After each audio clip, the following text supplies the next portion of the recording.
तर नमस्कार मित्रांनो, स्वागत आहे आपल्या सर्वांचं पुन्हा एकदा एका नवीन रोस्ट व्हिडिओ मध्ये. आणि आज आपण बोलणार आहे आकाश हे पळणारी संघटनाबद्दल. आणि आकाश हे पळणारी संघटनाचे अध्यक्ष आहे आपले एमसी डिड्डो डॉन.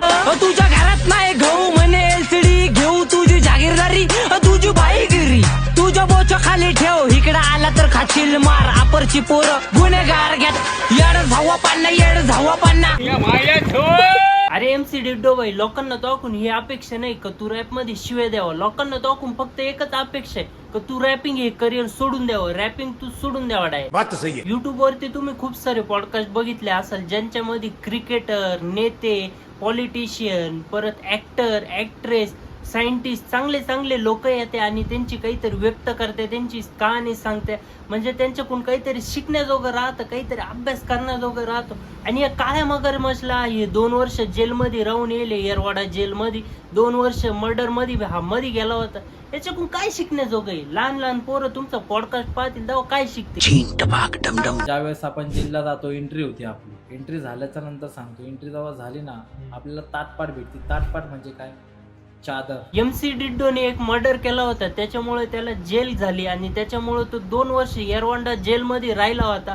आणि तो अशी लोकांना कहाणी सांगतो जसं का मी लय मोठं महान काम केलं. अरे तू काय भारताला वर्ल्ड कप दिलं का? तू भारताला काय 50 मेडल दिले का? तू ऑस्कर बिस्कर जिंकून आला एकदम फॉर्म मध्ये. तू असा भाईवणी सांगू राहिला की मी हे केलं आणि ते केलं. अरे जेलमध्ये कहाणी, तुझी कहाणी ऐकून आम्ही काय करू?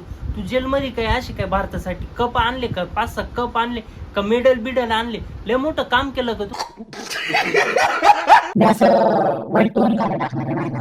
अल्बम तर आहेच आपल्याकडे म्हणतो. आणि पहिल्या अल्बमचं नाव येरवडा रिटर्न आहे. सोनम वांगचुक किती दिवसापासून भूक हडताल वरती बसले. आपल्या युवा पिढीसाठी, आपल्या लहान पोरांसाठी ते भूक हडताल करू राहिले. पोरांच्या भविष्याचा विचार करू राहिले. आणि आपले पोर, आपली युवा पिढी युट्यूब वरती काय सर्च करू राहिली? MC डिड्डो podcast.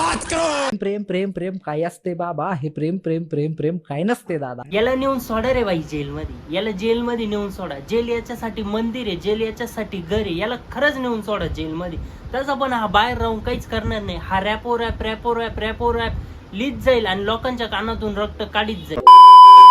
प्रेम प्रेम प्रेम काय असते बाबा? हे प्रेम प्रेम प्रेम प्रेम काय नसते दादा. एमसी डिड्डो ही एक सटकलेली केस आहे, ही पिसळलेली केस आहे. याला ना मेंटल हॉस्पिटलची गरज आहे. याला जेलमध्ये नका टाकू, याला कोणत्या तरी मेंटल हॉस्पिटल मध्ये नेऊन टाक. माझं गाणं पण कॉपी केलेलं आहे जणांनी भाई. माझं गाणं आहे, माझं स्वतः वैयक्तिक आहे भाई. एकच बंगा काय पिसळ कुत्र्याने चावलं काय तुला? एमसी डिड्डो खरंच एक खूप छान रॅपर आहे, खूप भारी रॅपर आहे. आणि त्याचा आवाज म्हटलं की एकदम मधुरम आवाज आहे, एकदम छान आणि गोडवा असा आवाज आहे त्याचा. तुम्ही पण पाहू शकता. हे प्रेम प्रेम प्रेम प्रेम काय नसते दादा. हे प्रेम प्रेम प्रेम प्रेम काय असते बाबा. कौन है ये लोग? कहां से आते हैं? जेलमध्ये तो होता. तिथं काय आयुष्य होतं ना, गेल्यावर तू 2 वर्ष काढले जेल. अरे तो काय चंद्रावरती गेला होता काय? म्हणे कसं आयुष्य होतं तुझं तिकडं. तर चला मित्रांनो, इथेच करूया व्हिडिओचा एंड. पुन्हा एकदा भेटूया एका नवीन रोस्ट व्हिडिओ मध्ये. तब तक के लिए बाय, टाटा, सी यू.